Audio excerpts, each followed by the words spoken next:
সম্মানিত হচ্ছে, এটা বাতাসে ভেসে আসে না, এটা কখনো হেলিকপ্টার থেকে নেমে আসে না, এটা ধীরে ধীরে অর্জন করতে হয়। সেই অর্জনের আত্ম আবিষ্কারের প্রাক মুহূর্তে কিন্তু দাঁড়িয়ে রয়েছেন শ্যামলদা।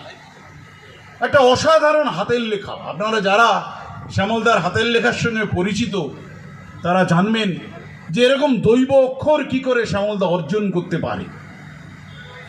যারা শ্যামলদার অপ্রিয় কথার স্পর্শ পাননি, রেগে যেতে পারে আমার উপর, আমার কিছু করার নেই। শ্যামলদা ভালোবাসে এমন কোনো লোক নেই যাকে শ্যামলদা অপ্রিয় কথা বলেনি। এই অপ্রিয় কথার স্পর্শ যারা না পেয়েছে তারা শ্যামলদার হৃদয়ের স্পর্শও পায়নি, এটা আমি বুঝি। আর অনুযোগের গ্রহণ করার যে অসাধারণ ক্ষমতা শ্যামলদা।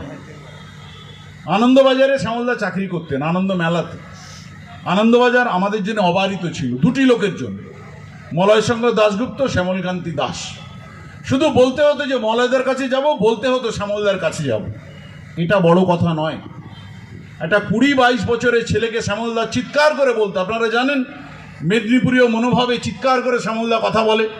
শ্যামলদার সেই সফিস্টিকেশন নেই, যা বলার সরাসরি বলে ফেলেন। চিৎকার করে বলতেন, সুনীলদা এই যে সৌমি তোর কথা আপনাকে বলছিলাম, শীর্ষেন্দুদা এই যে সৌমি তোর কথা আমি বলছিলাম, দেবাশিস দা এইভাবে একটা অনুযোগে এক এক করে মহারথীর সঙ্গে সম্পর্ক ঘটিয়ে দিয়েছেন শ্যামলদা। দিয়েছেন, এটা খুব কম অগ্রজ করে থাকে অনুযোগের জন্যে, শ্যামলদা করেছেন। লোকে বলে একটা মানুষের সঙ্গে সম্পর্ক স্থাপন করতে গেলে তার সঙ্গে রাত্রিবাস করতে হয়। শ্যামলদা বহুবার আমাদের কলকাতা বাড়িতে আমার পাশের বিছানায় শুয়েছেন রাত্রে, সকালবেলা বাবার জন্য লয়েডস থেকে ওষুধ নিয়ে চলে গেছেন।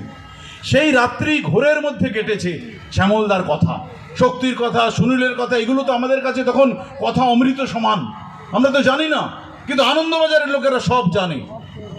দেবাশিস দ্বারা জানে, রতনতনু ঘাটিরা জানে, শ্যামল দ্বারা জানে। শ্যামলদা সেই সব কথা আমাদের দিতেন, আমরা ধীরে ধীরে ঋদ্ধ হয়েছি।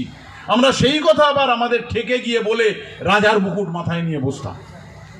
এই শ্যামলদা, এই শ্যামলদার জন্য আমি 4.5 ঘন্টা অতিক্রম করে এখানে বলতে এসেছি। কি বলবো সেটা বড় কথা না, শ্যামলদাকে সম্মান জানাতে এসেছি, প্রণাম জানাতে এসেছি।